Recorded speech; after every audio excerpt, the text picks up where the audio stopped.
नमस्कार बच्चों, आज हम करने वाले हैं अलंकार।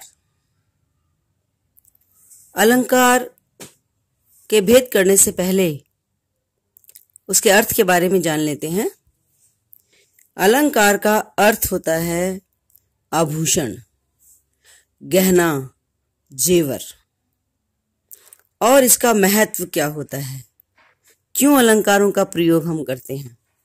जिस तरह शरीर को सुंदर बनाने के लिए, उसकी सुंदरता को बढ़ाने के लिए हम आभूषण पहनते हैं, गहनों की आवश्यकता होती है, वैसे ही कवि को अपनी कविता सुंदर बनाने के लिए, आकर्षक बनाने के लिए, इंटरेस्टिंग बनाने के लिए अलंकारों की जरूरत होती है। यानी कवि अलंकारों का प्रयोग करता है अपनी कविता को आकर्षक बनाने के लिए, प्रभावशाली बनाने के लिए। ठीक है, ताकि लोग उसकी कविता को पसंद भी करें और बार बार पढ़ें भी। और ये अलंकारों के बिना संभव नहीं होता। तो अलंकार इस्तेमाल कभी कभी स्वाभाविक रूप से हो जाते हैं और कभी कभी कवि विशेष रूप से इन अलंकारों का प्रयोग करता है। तो अगर हम अलंकारों के भेद की बात करें तो अलंकारों को मोटे तौर पर दो भागों में बांटा गया है। एक है शब्द अलंकार।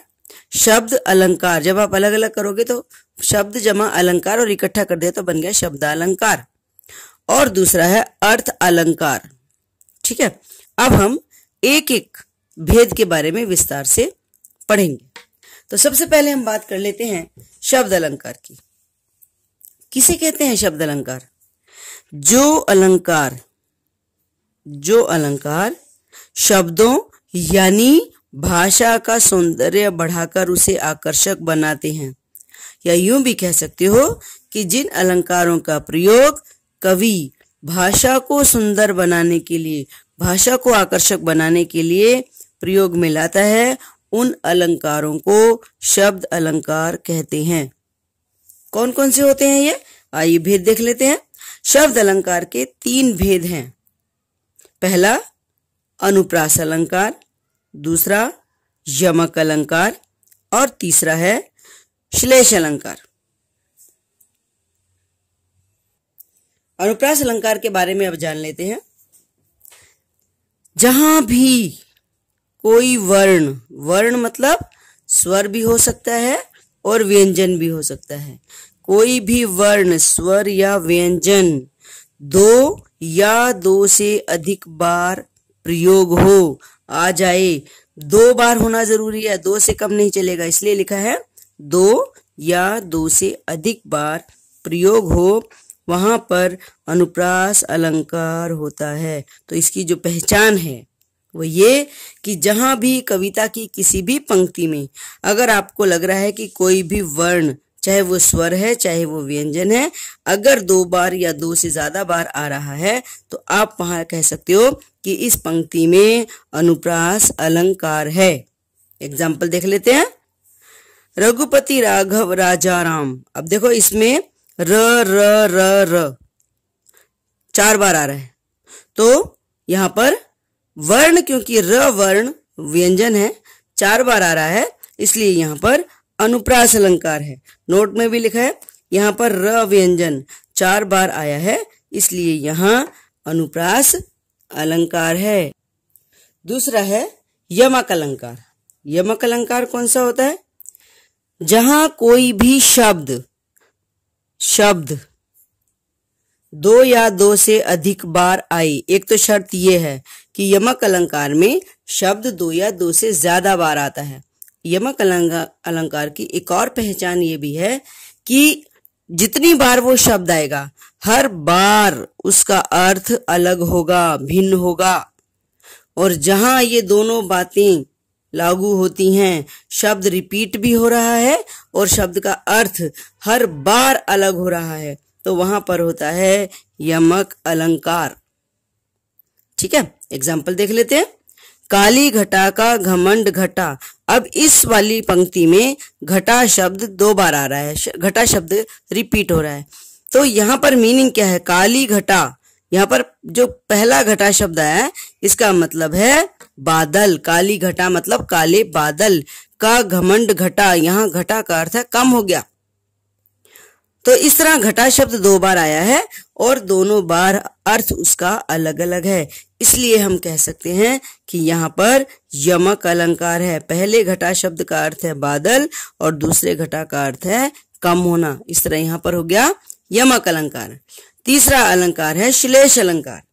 श्लेष अलंकार की पहचान ये कहती है कि जहां पर किसी एक शब्द का, श्लेष में शब्द एक ही होगा और उसके अर्थ एक से ज्यादा हो।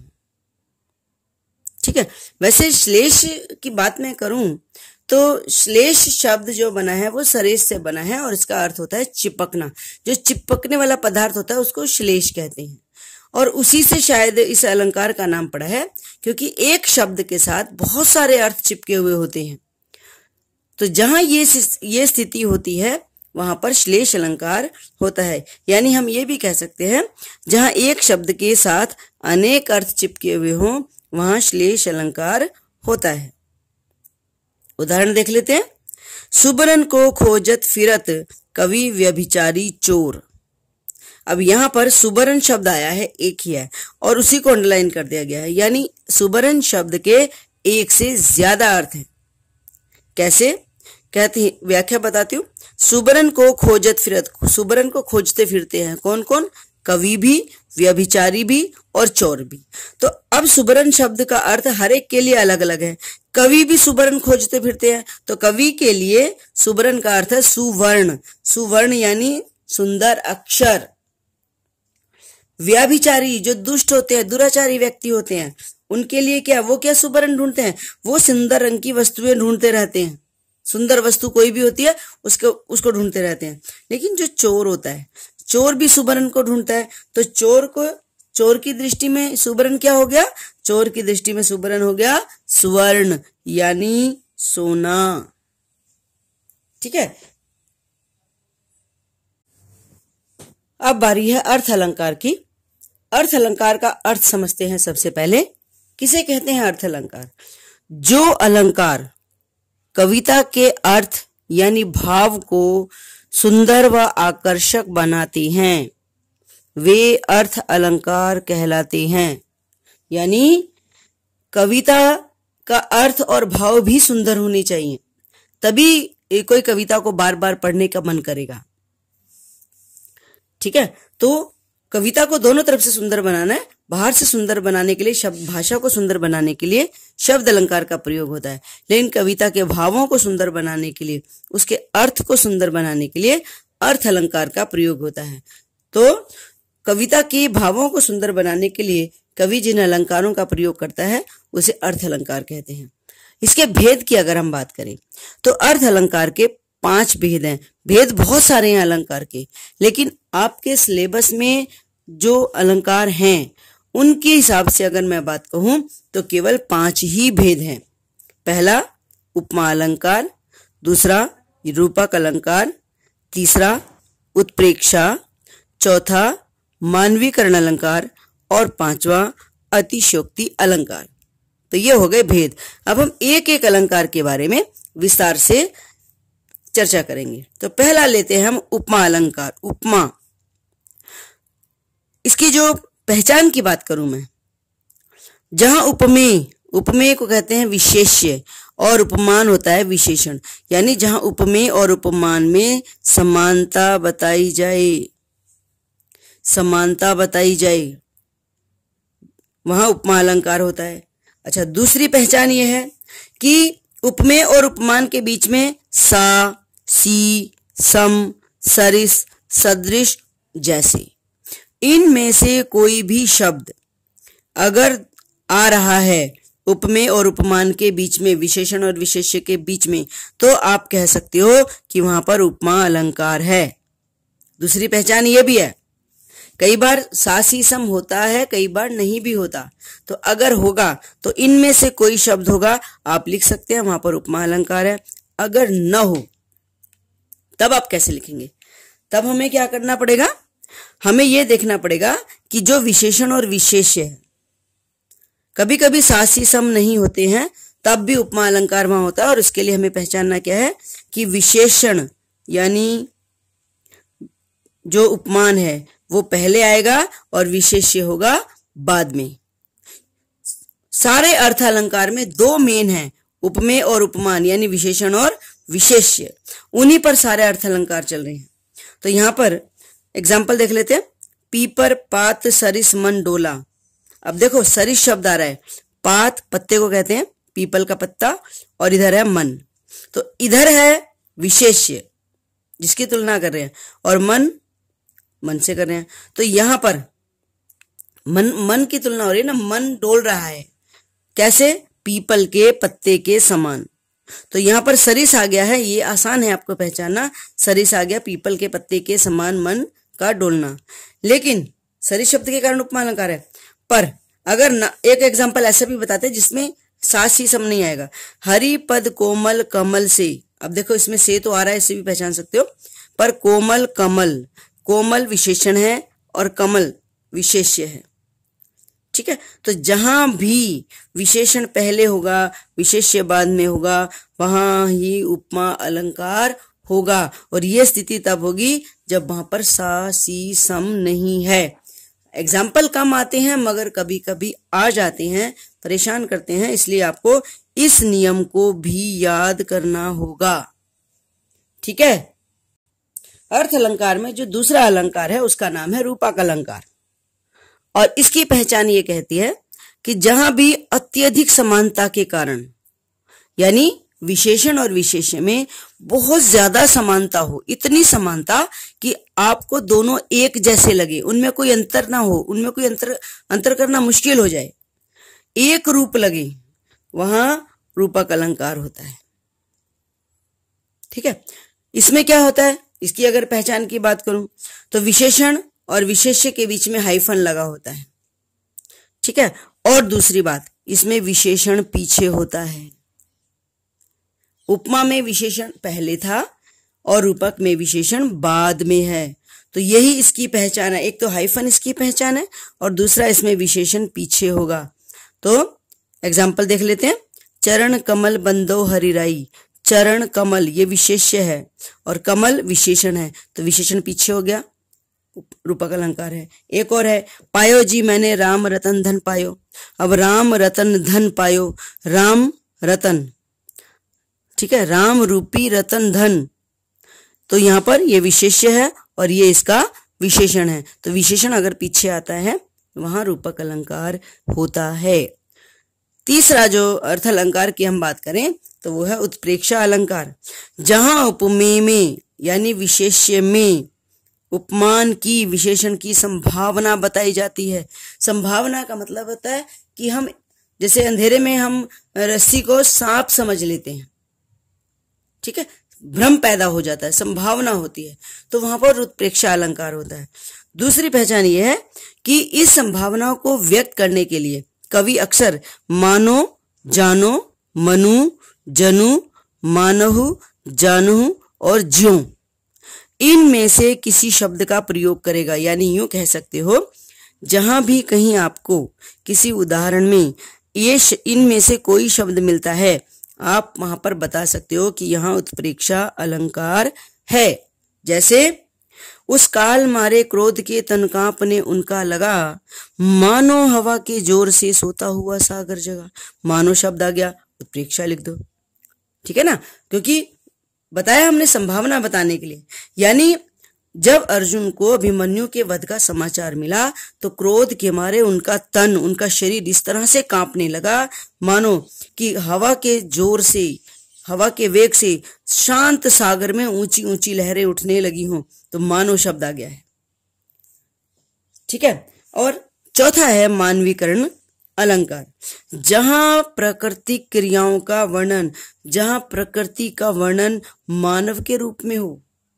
प्राकृतिक क्रिया एक जैसे हवा का चलना, तारों का निकलना, ठीक है, कोयल का कूकना, बसंत का आना, ये प्राकृतिक क्रियाएं हैं। लेकिन अगर इनका वर्णन कवि मानव की क्रियाओं के रूप में कर रहा है तो वहां पर होगा मानवीकरण अलंकार। मानवीकरण का मतलब है प्रकृति का मानवीकरण कर दिया है, प्रकृति को मानव के रूप में प्रस्तुत कर दिया है। तो जहां यह परिस्थिति होगी वहां मानवीकरण अलंकार होगा। एग्जाम्पल देख लेते हैं। मेघ आए बड़े बंठन के संवर के। अब देखो बादल आ रहे हैं आसमान में, लेकिन उसका वर्णन किस रूप में किया है? बंठन के संवर कर आने वाले अतिथि के रूप में। दूसरा एग्जाम्पल देख लेते हैं। चारु चंद्र की चंचल किरणें खेल रही हैं जल थल में। अब देखो चंद्रमा की रोशनी जमीन पे पड़ रही है, पानी पे भी पड़ रही है, लेकिन कवि क्या वर्णन करा है कि चारु माने सुंदर चंद्रमा की जो चंचल किरणें हैं वो जल में और थल में खेल रही हैं। समझ आ गया? तो यहां पर प्रकृति का वर्णन मानव के रूप में किया गया है, इसलिए यहां मानवीकरण अलंकार है। अर्थ अलंकारों में जो पांचवा अलंकार है, पांचवा अलंकार है अतिशयोक्ति अलंकार। अतिशयोक्ति अलंकार का मतलब है अतिशय जमा उक्ति। अतिशय माने बहुत अधिक, उक्ति माने कहना, यानी यही इस अलंकार की पहचान है जहां पर किसी भी व्यक्ति के, वस्तु का, घटना का या किसी भी परिस्थिति का वर्णन बढ़ा चढ़ा करके किया जाता है। बहुत बढ़ा चढ़ा करके किसी व्यक्ति का वर्णन हो रहा है, वस्तु का वर्णन, घटना का, परिस्थिति का बढ़ा चढ़ाकर वर्णन होता है। इतना बढ़ा चढ़ाकर करते हैं कि वो झूठ लगने लगता है, तो वहां पर अतिशयोक्ति अलंकार होता है। जैसे हनुमान की पूंछ में लग न पाई आग, लंका सारी जल गई गए निशाचर भाग। मतलब कह रहा है हनुमान की पूंछ में आग भी नहीं लगी थी कि सारी लंका भी जल गई और सारे निशाचर यानी राक्षस भी भाग गए। तो इतना बढ़ा चढ़ाकर वर्णन कर दिया, अब लग रहा है झूठ है। हनुमान की पूंछ में आग भी नहीं लगी, सारी लंका भी जल गई और राक्षस भी भाग गए। तो इतना बढ़ा चढ़ाकर जब हम किसी बात को कहते हैं झूठ लगने लगता है, वहां पर अतिशयोक्ति अलंकार होता है। एक और है एग्जाम्पल। आगे नदियां पड़ी अपार, घोड़ा उतरे कैसे पार। कहते भाई अपार का मतलब होता है जिस नदी को पार करना मुश्किल हो, कि आगे नदियां थी एक जो बहुत पानी भरा हुआ था, बहुत उसको पार करना मुश्किल था, घोड़ा उतरे कैसे पार। अभी राणा महाराणा इस तरफ बैठ के सोच ही रहे हैं नदी के कि भाई ये हम उस पार कैसे जाएंगे। तब तक चेतक था उस पार, तब तक चेतक जो है उस पार पहुंच चुका था। तो ये भी अतिशयोक्ति है। ठीक है, ये तो हो गए अलंकार। अब मैं आपको कुछ खास बात बताने वाली हूँ जहां पर आप बच्चों में बहुत कंफ्यूजन होता है कुछ अलंकारों को लेकर, क्योंकि समान से अलंकार होते हैं और बहुत कंफ्यूजन होता है। तो कुछ मैं उसमें अंतर भी आपको क्लियर कर दूं। पहला अंतर होता है अनुप्रास और यमक में, जो बच्चों को कंफ्यूज करता है। अनुप्रास में वर्ण की आवृत्ति होती है, स्वर और व्यंजन की, अक्षर की आवृत्ति होती है, जबकि यमक में शब्द की आवृत्ति होती है। ये बहुत बड़ा अंतर है। यमक में शब्द 2 बार आता है, लेकिन अनुप्रास अलंकार में वर्ण रिपीट होता है। दूसरा, यमक और पुनरुक्ति प्रकाश में भी बहुत अंतर बच्चों को समझनी। पुनरुक्ति प्रकाश क्या होता है? जब हम किसी शब्द को यूं ही 2 बार बोल देते हैं, जल्दी जल्दी में बोल दिया, वो पुनरुक्ति प्रकाश होता है। पर अंतर क्या है? क्योंकि यमक में भी शब्द रिपीट होता है और पुनरुक्ति प्रकाश में भी रिपीट होता है, तो दोनों में ही शब्द की आवृत्ति होती है। आवृत्ति का मतलब होता है रिपीटेशन होती है, रिपीट होता है। मगर अंतर क्या है इनमें? यमक अलंकार में जब शब्द रिपीट होता है तो हर बार उसका अर्थ अलग होता है, लेकिन पुनरुक्ति प्रकाश में जब शब्द रिपीट होता है तो उसका दोनों बार अर्थ जो है वो एक समान होता है, एक समान होता है। ठीक है, जैसे बहुत सारे एग्जाम्पल हैं। यमक अलंकार में कई बार शब्द साथ साथ रिपीट होते हैं। कनक कनक ते 100 गुनी मादकता अधिकाय। अब इसमें कनक कनक शब्द क्या है? एक धतूरा है, एक गेहूं है। ठीक है, तो मीनिंग अलग हो गया, इसका मतलब यहां यमक अलंकार है। लेकिन पुनरुक्ति प्रकाश में कहते हैं बार बार आती है मुझको मधुर याद बचपन तेरी। बार बार आती है, बार बार में मतलब क्या है? सेम अर्थ है दोनों बार। पहले वाले बार का भी वही अर्थ है जो दूसरे वाले का है, तो मीनिंग डिफरेंट नहीं है, इसलिए वहां पुनरुक्ति प्रकाश अलंकार है। ठीक है, एक और जिसमें कंफ्यूजन बहुत होता है, उपमा और रूपक में। उपमा में विशेषण और विशेष्य, दोनों में विशेषण विशेष्य होते हैं, पर उपमा में विशेषण पहले और रूपक में विशेषण बाद में होता है। समझ में आ गया? ये डिफरेंस है इसका। तो इसके बेस पर आप बहुत कुछ अलंकारों को लेकर जो भी डाउट्स आपके होंगे, मे बी इससे आपके बहुत हेल्प मिलेगी और आप अलंकारों को पहचानने में भूल नहीं करेंगे। तो इतना ही अलंकारों में। अगला वीडियो में अगला टॉपिक लेंगे। तब तक के लिए गुड डे।